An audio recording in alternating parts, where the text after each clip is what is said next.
Good morning दोस्तों। अभी सुबह सुबह मैं विक्रमशिला विश्वविद्यालय के खंडहर पे हूँ, जो आप पिक्चर में देख भी रहे हैं। विक्रमशिला विश्वविद्यालय की ऐतिहासिक जानकारी आपको देना चाहता हूँ कि ये पाल वंशीय शासक धर्मपाल के द्वारा बनाया गया था।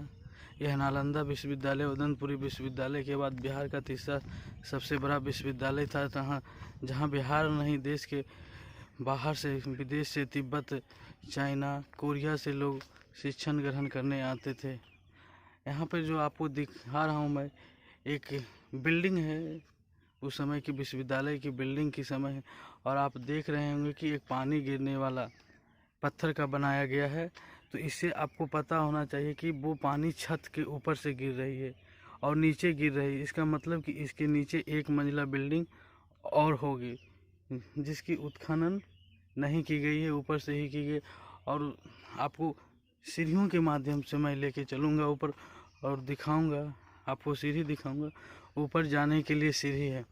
और ये सिर्फ मैं इसलिए नहीं कर रहा हूँ कि आप देखेंगे कि इसके एक तरफ और पानी गिरने के लिए बनाया गया है। तो आज से पता चलता है कि इसके नीचे भी, और इसकी आपको हम ईंटें दिखाता हूँ। ये ईंटें उस समय की है, आप देख रहे होंगे ईंटें की आप चौड़ाई आपको कैमरा में देख रहे होंगे कितनी पतली पतली, और इसकी चौड़ाई और लंबाई आज के ईंटों से ज़्यादा लंबी है। इस ईंट से आपको पता चलेगा कि इसकी लंबाई कितनी है। मैं इस ईंट को दोनों तरफ से आपको दिखाना चाहूँगा। आप देख रहे होंगे हमारे एक बित्ता से भी ज़्यादा, यानी हमारे एक बित्ता 6 इंच, यानी ईंटें 10 इंच चौड़ी और लगभग 16 इंच, यानी कह सकते हैं तो 8 बाई 16 बाई 8 इंच की ये ईंटें हैं। और आपको सीढ़ी के माध्यम से मैं ऊपर ले जाऊँ, और सीढ़ी देखिए सीढ़ी उस ईंटे से लंबत करके ओरिजेंटल खड़ा करके बनाया गया है। और उसके ऊपर देखिए, अब छत आपको दिखा रहा हूँ। छत की प्लास्टर आप देख रहे होंगे कि छत की प्लास्टर चूने और सुर्की से बनाया गया होगा। यदि किन्हीं के घरों में चूने सुर्की से पुराने बने होंगे तो वो पाएंगे कि किस तरह की बनाया गया है। और आप देखते जाइए, मैं आपको दिखा रहा हूँ। दोस्तों, इसके बारे में मैं और विस्तार से, मैं फर्स्ट फ्लोर पे हूँ, उसके ऊपर की फ्लोर देखिए। इससे पता चलेगा कि इससे भी पानी गिरने की, यानी छत पर से पानी गिर रही है, उसके बाद फिर नीचे जा रही है पानी। और इसकी बनावट डिजाइन देख सकते हैं आप। दोस्तों, पाल वंशीय शासक धर्मपाल के द्वारा बनाया। और आपको देखिए कमरे की खिड़की मैं दिखाना चाहूँगा। कमरे की खिड़की जो पत्थर की बनाई हुई, आप उसके खिड़की के डिजाइन देखिए, ये डिजाइन देखिए। और इसमें किस तरह से हवा के लिए छिद्र बनाया गया है। ऊपर वाले में 3 छिद्र, नीचे में भी 3 छिद्र है, लेकिन 2 छिद्र ऊपर की तरह है और 1 छिद्र नीचे की तरह है। और आप इस खंडहर से देख सकते हैं कि इसकी क्या हालत है और किस चीज़ में ये बनाया गया। यहाँ पे चुन्नी सुर्खी आपको पता चल रहा होगा, देख रहे होंगे आप। तो दोस्तों, जिस तरह से 13वीं शताब्दी के शुरुआती दशकों के लगभग के समय इख्तियार मोहम्मद इब्न बख्तियार खिलजी जब बिहार पे आक्रमण करता है, तो उसी समय वह उदयपुरी विश्वविद्यालय, जो वर्तमान बिहार शरीफ, नालंदा विश्वविद्यालय और विक्रमशिला में स्थित विक्रमशिला विश्वविद्यालय, जो अभी अंतिचक गांव नाम का जगह है और वहीं पे स्थित है, उसको किस तरह से उन्होंने नुकसान पहुंचाया और खंडहर में बदल दिया गया। यहाँ सैकड़ों टीचर, हजारों हजार छात्र रहते थे। आवासीय छात्रावास में इस बिल्डिंग के चारों तरफ से आपको ईंटें और ईंट एक दूसरे पे किस मजबूती के साथ खड़े किए गए थे, वो भी मैं आपको दिखा रहा हूँ। और आपको पता होना, तिब्बती लामा संप्रदाय के दीपशंकर आतिश जो हैं, वैसे विद्वान भी इसी विश्वविद्यालय के थे। और कहें तो ये पाल वंश की सबसे अनमोल कृति है। और आप कुछ ऊपर ईंटें दिखा रहे हैं, हम एक पत्थर की आपको डिजाइन आपको करीब से दिखाएंगे। और आज हम आपको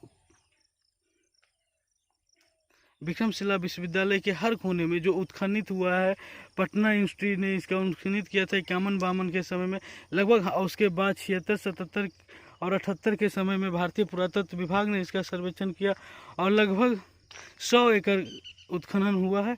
और देखिए कमरे में प्रवेश, कमरे की चौखट दीवारें ईंटें से और कमरे की चौखट पत्थर से। ये छोटे छोटे कमरे हमारे विद्यार्थियों के रहने के लिए ये आवासीय कमरे थे। और आप देखेंगे इसकी, इस दीवार की आप मोटाई देख सकते हैं, इससे पता चलेगा कि दीवार की मोटाई कितनी थी।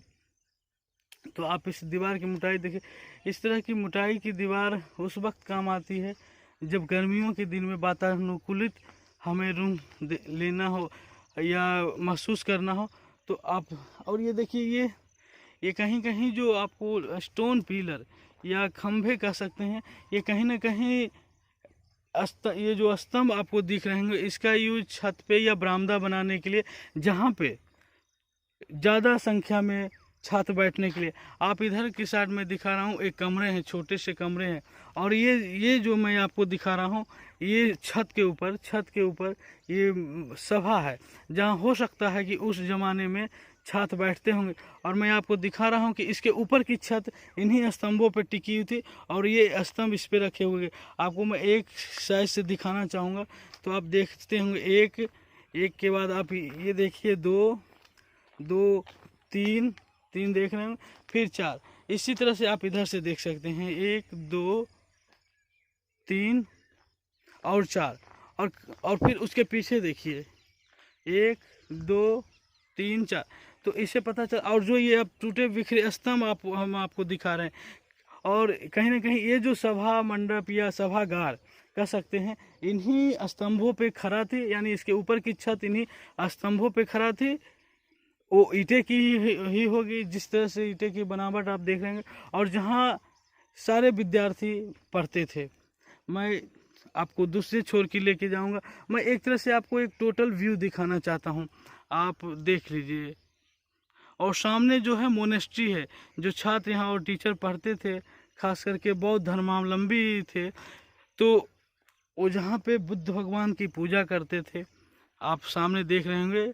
हमेशा जब विक्रमशिला विश्वविद्यालय की कहीं भी आप देखेंगे तो इसी स्तूपा को दिखाया जाएगा। जो सामने मैं यहाँ स्तूपा दिखा रहा हूँ, उसको मैं आपको करीब से भी दिखाऊंगा। मैंने पहले आपको एक सामने की बिल्डिंग की सारी में बनावट, डिजाइनिंग किस प्रकार की थी मैंने आपको बताया। अब मैं आपको धीरे धीरे मेन स्तूपा की लेके चलूँगा। आप देखिए, जो इंट्रेंस पोर्च है, जिसको कह सकते हैं प्रवेश द्वार, उतनी दूर पे है। और इसकी डिजाइन किस तरह से, और इसकी चौड़ी दीवार देखिए। फिर मैं आपको इसकी साइड पे लेके चलता हूँ। आप देखिए, सीढ़ी पे पत्थर की बोल्डर लगाया गया है। और उसके 3 स्टेप के बाद मैं आगे की ओर चलता हूँ और आपको दिखा रहा हूँ। फिर देखिए, फिर उसके बाद देखिए, फिर पत्थर की ईंट लगाई गई है और एक छोटा सा कमरा। हो सकता है ये मेन कमरा हो, ये छोटा कमरा। इसका उपयोग संभवतः हो सकता है कि वो ध्यान लगाने के लिए छात्र करते हों, या उनका प्राइवेट बाथरूम हो, क्योंकि एक कमरा बड़ा है जो मैं आपको दिखा रहा हूँ। देखिए, मैं इंट्रेंस से जब पीछे से फिर एक बार आपको दिखाता हूँ, तो जब आप जाते हैं तो एक कमरा बड़ा है, उसके अंदर एक छोटा सा कमरा है। इससे यह लगता है कि हो सकता है कि वो अटैच लैट्रिन बाथरूम का सिस्टम हो, या मनन या मेडिटेशन का हो। फिर आप देखिए, उसके साइड में आपको मैं दिखा रहा हूँ, लेके चलता हूँ। आप देख रहे होंगे किस तरह से विक्रमशिला विश्वविद्यालय के उत्खनित खंडहर, ये गौरव तो नहीं कह सकते हैं कि गौरव हमारा है, लेकिन जिस तरह से खंडहर है, उस पर मायूस होना चाहिए। क्योंकि एक संस्कृति, एक सभ्यता का विनाश हुआ था बख्तियार खिलजी के द्वारा। आप देख रहे होंगे कि एक ऐसी सभ्यता और संस्कृति जहाँ ज्ञान अपने चरम पे था, जहाँ नालंदा विश्वविद्यालय अपनी चरम सीमा पे थी, उदंतपुरी थी, विक्रमशिला थी, वल्लभी थी, उज्जैन थी। उसके पहले अब हम जाते हैं तो तक्षशिला थी जहाँ से चाणक्य थे। तो देखने लगता है कि कहीं ना कहीं हम अपने विरासत को खो चुके हैं। और अब और हम आपको एक ऐसी जगह लेके जा रहे हैं जहाँ पे कह सकते हैं कि मोनूमेंटल या यादगार स्तूपा, छोटे छोटे स्तूपा टाइप के स्ट्रक्चर जो प्रायः जो यहाँ बौद्ध गुरु या जो गुरु का देहावसान हो जाता था उनके याद में बनाया जाता था, या इस पे बैठ के वो मेडिटेशन करते थे। क्योंकि आप देख रहे होंगे कि ये नंबर ऑफ बहुत सारे हैं इस तरह के। आप स्ट्रक्चर कभी नालंदा विश्वविद्यालय में जाएं तो वहाँ पर भी आपको मिलेगा। इसमें ये हमें कह सकते हैं कि यदि खुले में भी शिक्षा व्यवस्था की उस समय थी, जैसे श्रवण विद्या से कहा जाता था सुन के, तो हो सकता है कि जो छोटे छोटे आप देख रहे हैं चबूतरे उस पर छात्र बैठते होंगे। और ऊपर जो आपको इसके बाद जो बड़ा दिखाई दे रहा है, मैं आपको करीब ला के दिखाता हूँ, हो सकता है उस पर टीचर बैठते होंगे, वहाँ से वो इंस्ट्रक्शन देते होंगे, यहाँ लोग फॉलो करते होंगे। लेकिन ये जो मैं दिखा रहा हूँ ये इस पे बैठना संभव है। अब इसके स्ट्रक्चर देखिए, ये आमलक की टाइप का स्ट्रक्चर है जो प्रायः नागर शैली मंदिरों में आपको मिलेगा। सबसे ऊपर आप देख रहे होंगे नागर शैली मंदिरों में जो आमलक मिलता है यहाँ पे। और इससे हमें पता चलता है कि कॉमेमोरेट स्तूपा बनाए गए गुरुओं के या प्रसिद्ध छात्रों के यादों में। और आप आपके हर में कुछ न कुछ अलग डिजाइन है जो मैं आपको दिखा रहा हूँ। हर कॉर्नर से आपको मैं दिखा रहा हूँ।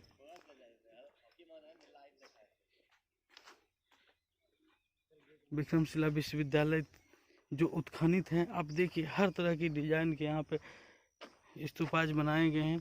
तो कहीं ना कहीं ये छोटे छोटे आप कह सकते हैं मेडिटेशन, लेकिन इसका दूसरा भी है कि ये याद में बनाए गए। जैसे देखिए ये बैठने की नहीं हो सकती, ये ओनली याद में बनाया गया है होगा, उनको रिस्पेक्ट देने के लिए।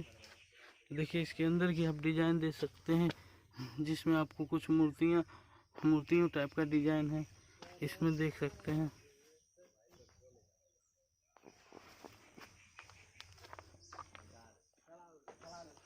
भाई आपको दूसरी छोर से मैं दिखा रहा हूँ।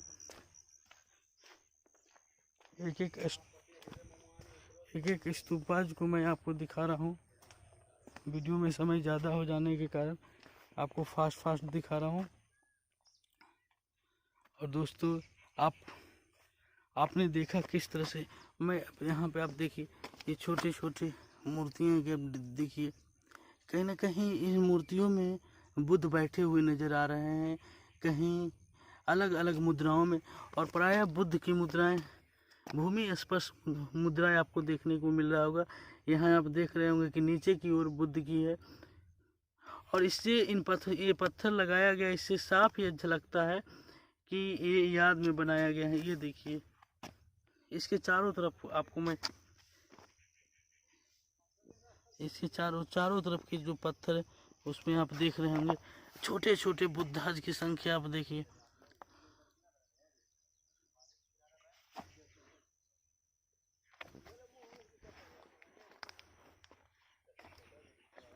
इसके चारों तरफ आप देखिए और सारे में बुद्ध स्पर्श मुद्रा में है। इससे पता चलता है कि कहीं ना कहीं वास्तव में अपने छात्रों और गुरुओं के सम्मान में ये बनाया गया था। दोस्तों धन्यवाद विक्रमशिला विश्वविद्यालय की जानकारी आपको देने के लिए, आपको दिखाने के लिए कि कितना गौरवशाली हमारा इतिहास रहा है। लेकिन आक्रमणकारियों के कारण आज हमारा ये इतिहास खंडहर में तब्दील हो गया, जिसको देख के मायूसी होती है, लेकिन एक एहसास होती हो कि हमारे और पूर्वज कितने बड़े ज्ञानी थे। धन्यवाद।